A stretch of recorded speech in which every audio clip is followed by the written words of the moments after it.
Hello students, આજે આપણે ધોરણ 11ના ચેપ્ટર નંબર 6ના લેક્ચર નંબર 5માં જટિલ સ્થાયી પેશીનો બીજો પ્રકાર અન્વાહક પેશી, તો એનો આપણે ખાસ અભ્યાસ કરવાનો છે. વાહક પેશીમાં આપણે જલવાહક પેશીનો અભ્યાસ ગયા પીરિયડમાં પૂર્ણ કરેલ છે. તો વાહક પેશીની અંદર જટિલ સ્થાયી પેશીની અંદર બીજો પ્રકાર અન્વાહક પેશી છે.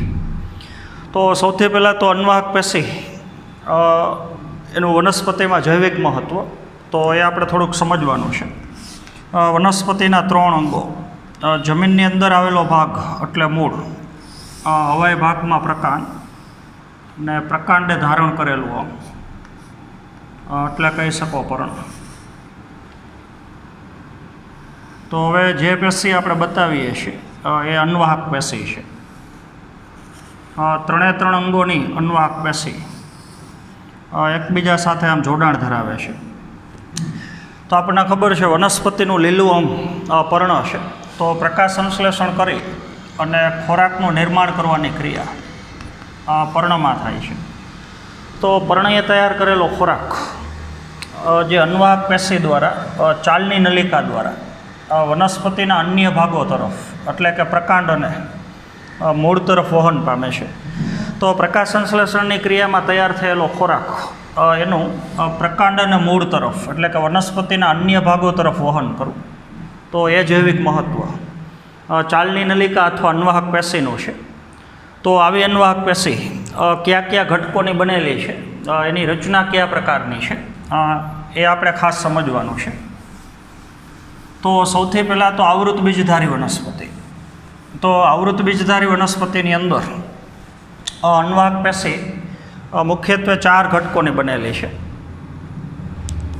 તો આવૃત બીજધારી વનસ્પતિમાં અન્વાહક પેશીનો મુખ્ય ઘટક ચાલની નલિકા છે.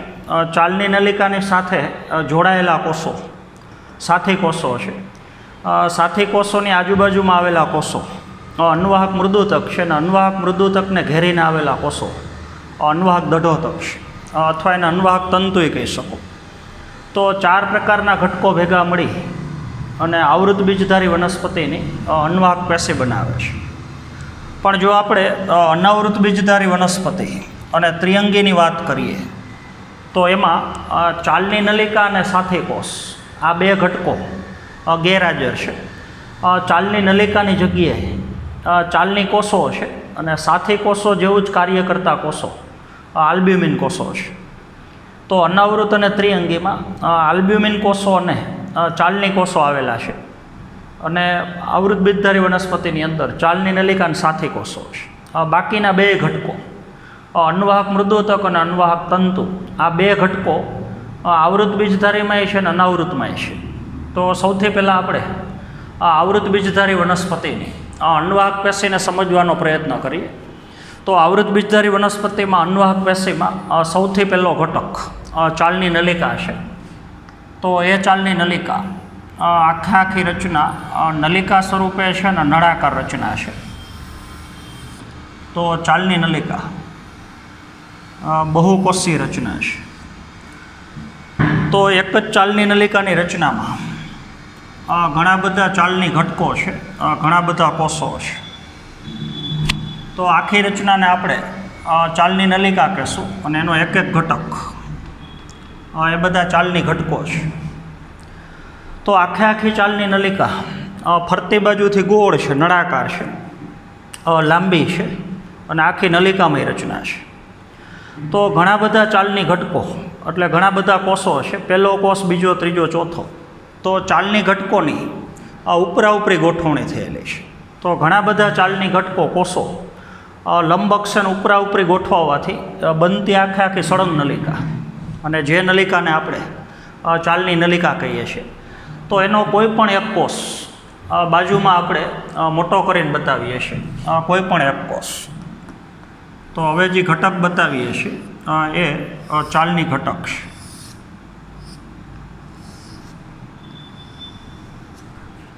તો દરેક ચાલની ઘટક લાંબો છે, બાહ્ય સપાટીમાં ગોળ છે એટલે નળાકાર છે, અને દરેક ચાલની ઘટકના છેડાના ભાગે છિદ્રવાળી પટ્ટી આવેલી છે, તો અહીંયા જે પટ્ટી છે, ચાલની ઘટકના બે છેડા એક ત્રાસી અથવા આડી દિવાલથી બંધ છે, તો એને આપણે ચાલની પટ્ટિકા કહી શકીએ.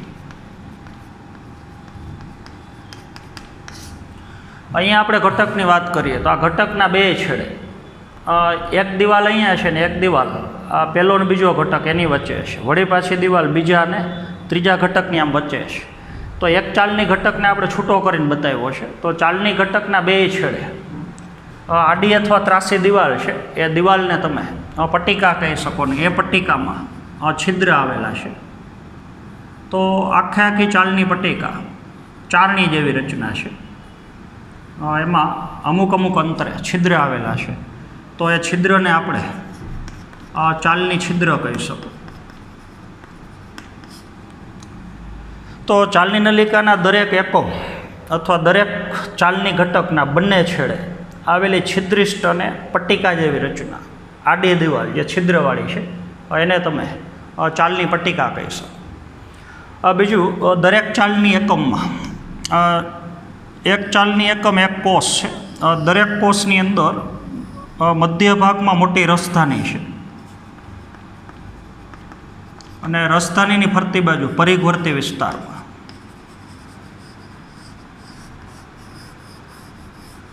કોષરસ આવેલો છે. પણ એમાં કોષ કેન્દ્રનો અભાવ છે, એટલે કોષ કેન્દ્ર ગેરહાજર છે. તો ચાલની નલિકાની રચના કરતા જે કોષો છે એ કોષોની અંદર રસધાની છે. આખા કોષમાં રસધાનીની ફરતી બાજુ એટલે આખા કોષમાં પરિઘવર્તી વિસ્તારમાં કોષરસ આવેલો છે. તો જીવંત કોષો છે, જીવંત કોષો છે પણ અંદર કોષ કેન્દ્ર ગેરહાજર છે. તો કોષ કેન્દ્ર વગરના અને કોષરસ ધરાવતા કોષો છે. ત્યાં આપણે જોયું કે જલવાહિનીની રચના કરતા જે એકમ છે કોષો એ મૃત કોષો છે. અહીંયા ચાલની નલિકાની રચના કરતા કોષો જીવંત છે. તો આખી ચાલની નલિકા એ જીવંત રચના છે. બીજું, એક ચાલની એકમમાંથી ખોરાકનું વહન બીજા ચાલની એકમમાં થાય છે. તો ઉપર પાછો બીજો એકમ છે, એમાં પાછી રસધાની, આજુબાજુમાં એનો કોષરસ. તો એક કોષમાંથી ઘટકનું વહન બીજા કોષમાં થાય છે, એ ચાલની છિદ્ર દ્વારા થાય છે. તો ત્યાં કોષરસ તંતુ આવેલા છે. બે ચાલની એકમનો કોષરસ, ઉપરનો કોષ અને નીચેનો કોષ એનો કોષરસ, આ ચાલની છિદ્ર એમાંથી પસાર થતી નલિકાઓ, તો એ ખરેખર કોષરસ તંતુ છે. એટલે ખોરાકના ઘટકો એક ચાલની એકમમાંથી કોષરસ તંતુ દ્વારા બીજામાંથી કોષરસ તંતુ દ્વારા ત્રીજામાં, એ રીતથી ખોરાકના ઘટકોનું આગળની તરફ વહન થાય છે. તો ફરીથી એક વખત, દરેક ચાલની એકમ, દરેક ચાલની ઘટક લાંબો છે, બાહ્ય સપાટીમાં નળાકાર છે. દરેક ચાલની એકમના બે છેડે છિદ્રિષ્ટ આડી અથવા ત્રાસી દિવાલ છે, એને ચાલની પટ્ટિકા કહી શકો. અને ચાલની પટ્ટિકામાં આવેલા છિદ્ર ચાલની છિદ્ર છે. તો આખી છિદ્રિષ્ટ ચારણી જેવી રચના છે. દરેક એકમમાં કેન્દ્રમાં રસધાની છે અને ફરતી બાજુ પરિઘવર્તી ભાગમાં કોષરસ છે. નજીકના બે ચાલની ઘટકો છિદ્ર દ્વારા એકબીજા સાથે સંપર્કમાં છે. તો છિદ્ર દ્વારા ખોરાકનું વહન એક એકમમાંથી બીજા એકમમાં થાય છે. તો આવા ઘણા બધા ચાલની એકમ, ઘણા બધા ચાલની ઘટકો ઉપરી લંબક્ષે એકબીજા ઉપર ગોઠવાઈ જાય છે. તો બનતી આખી સળંગ નલિકામય રચના, અને જે રચનાને આપણે ચાલની નલિકા કહીએ છીએ. ચાલની નલિકાની અંદર કોષ કેન્દ્ર ગેરહાજર છે પણ કોષરસ હાજર છે. તો આખી ચાલની નલિકા એ જીવંત ઘટક છે.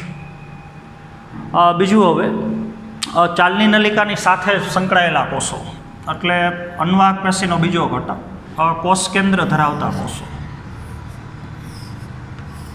તો એ કોષોને આપણે સાથી કોષો કહીએ છીએ. તો ચાલની નલિકામાં ફરતી બાજુ ઘેરીને આવેલા કોષો, હવે આપણે જે કોષો દર્શાવીએ છીએ એ કોષોને આપણે સાથી કોષ કહીએ છીએ. આખી પેશી પહેલાં આપણે એક જ સાથે બતાવી દઈએ.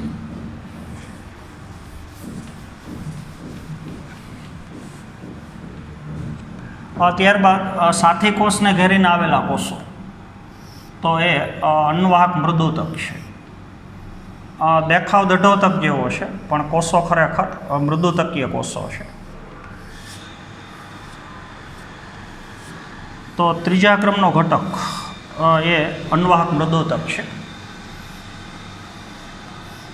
અણીદાર છેડાવાળા સાંકડા અને લાંબા કોષો છે. અન્વાહક મૃદુતક છે એટલે એ જીવંત કોષો છે. એક એક સ્તર જ આપણે બતાવીએ છીએ. એમાં કોષ કેન્દ્ર અને કોષરસ હાજર છે. ત્યાર પછી અન્વાહક પેશીનો સૌથી બહારનો ઘટક એ અન્વાહક દઢોતક છે. એનો આકાર મૃદુતકના કોષો જેવો જ છે, પણ એ મૃત કોષો છે. તો હવે જે કોષ બતાવીએ છીએ આપણે એ દેખાય છે અન્વાહક મૃદુતક જેવા જ, પણ છે ખરેખર અન્વાહક દઢોતક. તો એમાં કોષ કેન્દ્ર નથી, જીવરસ નથી. બે બાજુ બતાવતાને સમજી લેવા. તો વચ્ચેનો ઘટક એ ચાલની નલિકા છે. પછીના કોષ કેન્દ્રયુક્ત કોષો એ સાથી કોષો છે. એના પછીના કોષ કેન્દ્રવાળા કોષો એ અન્વાહક મૃદુતક છે. ને સૌથી બહારના કોષો અન્વાહક દઢોતક, અથવા એને અન્વાહક તંતુય કહી શકો. તો એમાં આપણે ચાલની નલિકાની રચના પૂરી કરી. હવે ચાલની નલિકાની સાથે એકદમ ગાઢ રીતે નજીકથી જોડાયેલા કોષો, આપણે આ કોષની વાત કરીએ છીએ. એ કોષને આપણે સાથી કોષ કહીએ છીએ. તો આપણને ખબર છે ચાલની નલિકાના કોષો જીવંત છે, પણ એમાં કોષ કેન્દ્ર નથી. તો ચાલની નલિકાના કોષોનું જે કાર્ય છે એ કાર્યનું નિયંત્રણ સાથી કોષ દ્વારા થાય છે. કોષની બધી ક્રિયાઓનું નિયંત્રણ કરતું તંત્ર એ કોષ કેન્દ્ર છે. કોષ કેન્દ્ર નિયામકી એકમ છે. તો ચાલની નલિકાના કોષો પાસે કોષ કેન્દ્ર નથી, તો એના બધા કાર્યનું નિયમન સાથી કોષો કરે છે. તો સાથી કોષ દ્વારા ચાલની નલિકાના બધા કાર્યનું નિયમન થાય છે. તો આ સાથી કોષો મૂળભૂત રીતે મૃદુતકીય કોષો છે. તો એવા મૃદુતકીય કોષો કે જે ચાલની નલિકાના કાર્યનું નિયમન કરે છે, તો એ કોષને આપણે સાથી કોષ કહીએ છીએ. બીજું, ચાલની નલિકાના જે કોષો છે એ કોષો અને સાથી કોષો એની વચ્ચે આવેલી સામાન્ય દિવાલ, બેયને છૂટા પાડતી દિવાલ, એમાં અમુક અમુક અંતરે છિદ્ર આવેલા છે. એને તમે ગર્તિક ક્ષેત્ર કહીશો. ગર્ત એટલે છિદ્ર. તો આવા છિદ્ર સાથી કોષ અને ચાલની નલિકાની દિવાલ એની વચ્ચે આવેલા છે. તો એના દ્વારા બે કોષો છે એ ઘટકોની આપ-લે કરી શકે.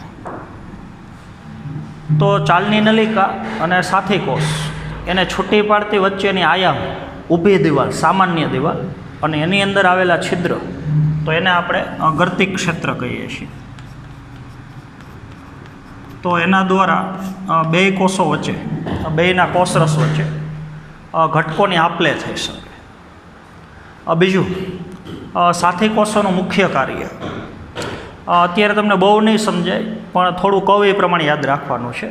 ચાલની નલિકાની અંદર દાબ અથવા દબાણ ઢોળાંશની જાળવણી કરે છે. તો ખાસ આપણે સમજવાનું છે. આપણને ખબર છે પ્રકાશ સંશ્લેષણની ક્રિયા દ્વારા પર્ણમાં ખોરાક બને છે.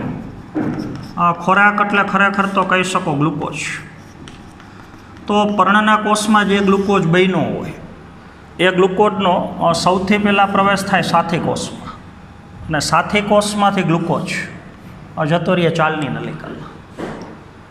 તો જ્યારે સાથી કોષમાંથી ગ્લુકોઝ ચાલની નલિકામાં જતો હોય તો પહેલેથી જ ચાલની નલિકામાં ગ્લુકોઝ વધુ હોય.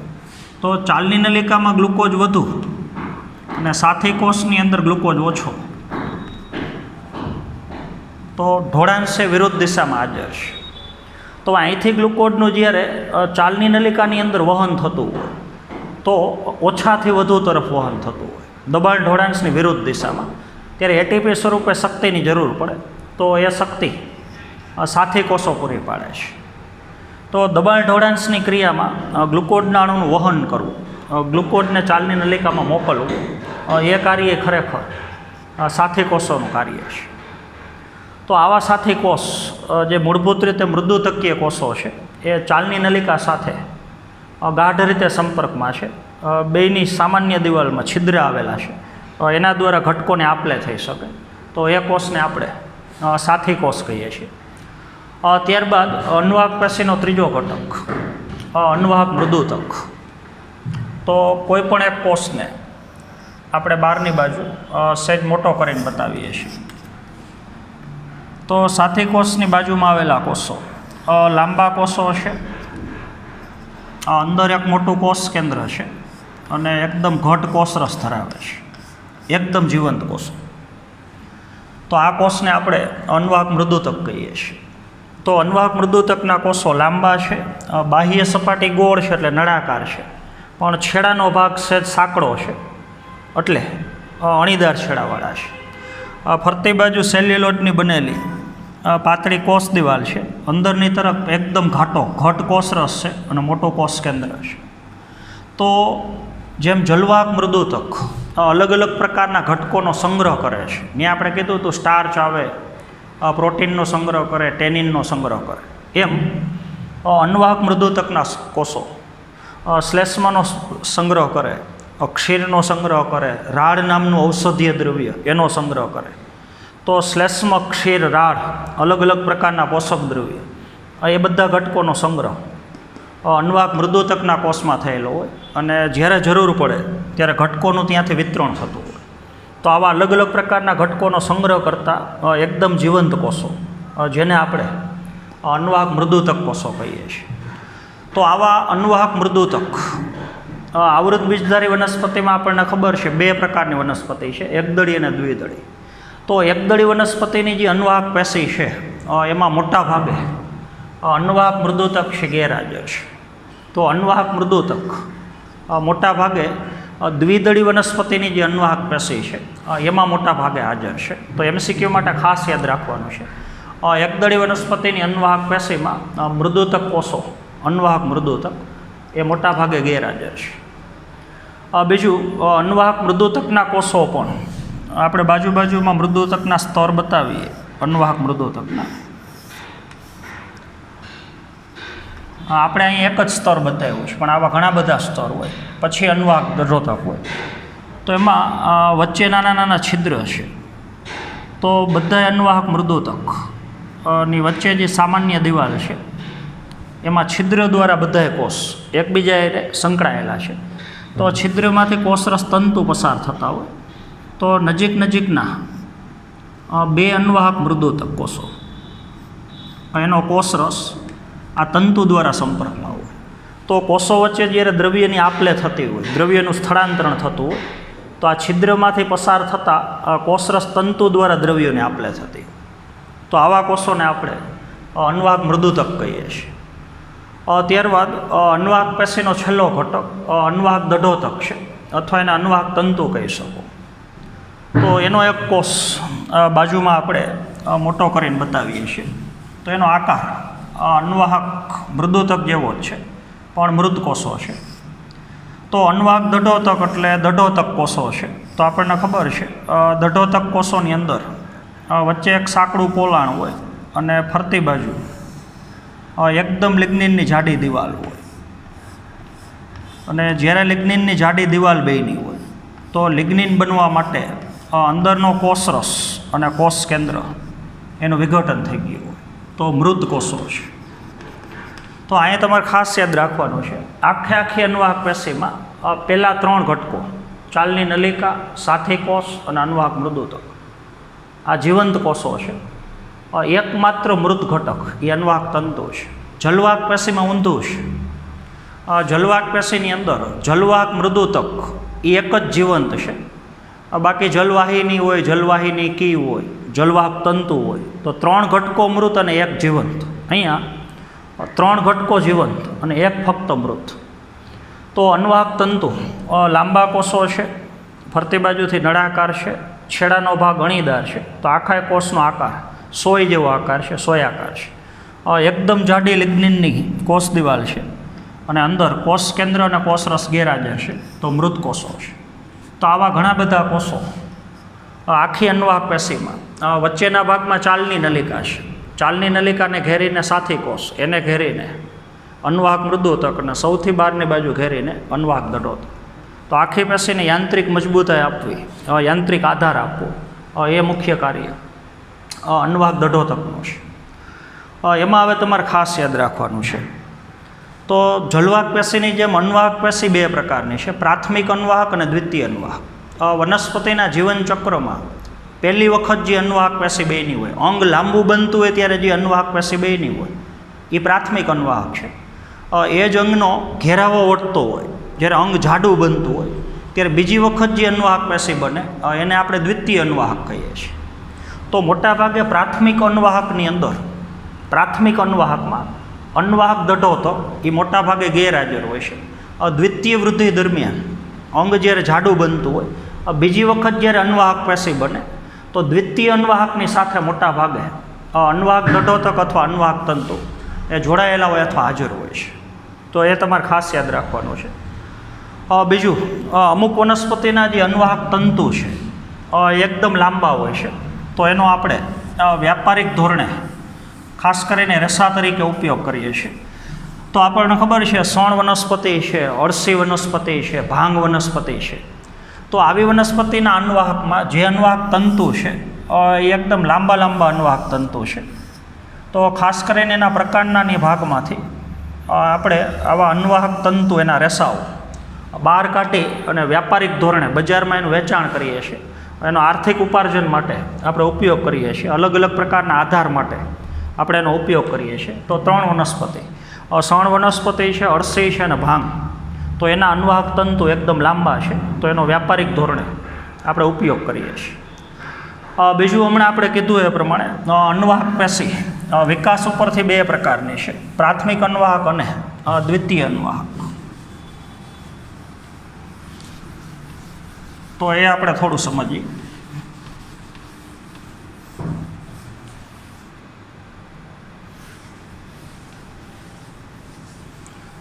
જેમ આપણે જલવાહક પેશીના બે પ્રકાર પાડ્યા છે, પ્રાથમિક જલવાહક અને દ્વિતીય જલવાહક, એમ અન્વાહક પેશી બે પ્રકારની છે. એક આવશે પ્રાથમિક અન્વાહક